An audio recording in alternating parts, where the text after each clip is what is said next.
معزز سامعین کرام، رب کائنات نے عالم ارواح میں اپنی ربوبیت کی گواہی کے طور پر تمام روحوں سے ایک عہد لیا تھا جسے عہد الست کہا جاتا ہے۔ قرآن مجید فرقان حمید میں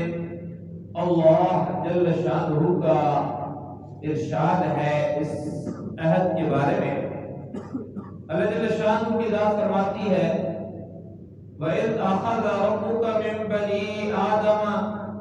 مِنْ ظُهُورِهِمْ ذُرِّيَّتَهُمْ وَأَشْهَدَهُمْ عَلَىٰ أَنفُسِهِمْ أَلَسْتُ بِرَبِّكُمْ قَالُوا بَلَىٰ شَهِدْنَا۔ فرمایا جا رہا ہے کہ اور یاد کیجئے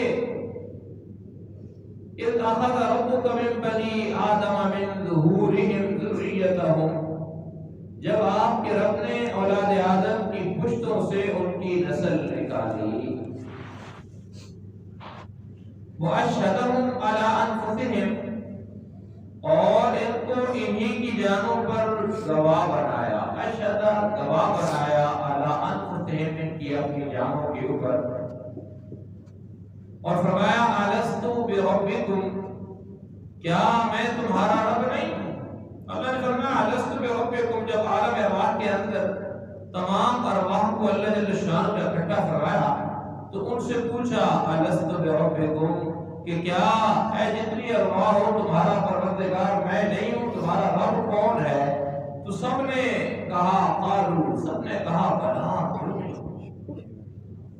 اور انہوں نے کہا کہ شہدنا، ہم گواہی دیتے ہیں کہ تو ہی ہمارا رب ہے، ہم گواہی دیتے ہیں اس بات کے اوپر۔ ساری ارواح نے یہ پکارا کہا،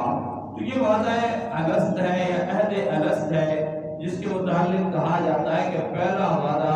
جو عالم ارواح کے اندر اللہ نے دیا اور جنہوں نے اس وقت کہہ دیا آج بھی دنیا کے اندر وہ اسی کے اوپر چل رہے ہیں، اس کے متعلق اس عہد کا تقاضا ہے کہ اللہ جل شانہ کو خالق و مالک تسلیم کریں اور اس کے احکام کی پیروی کریں،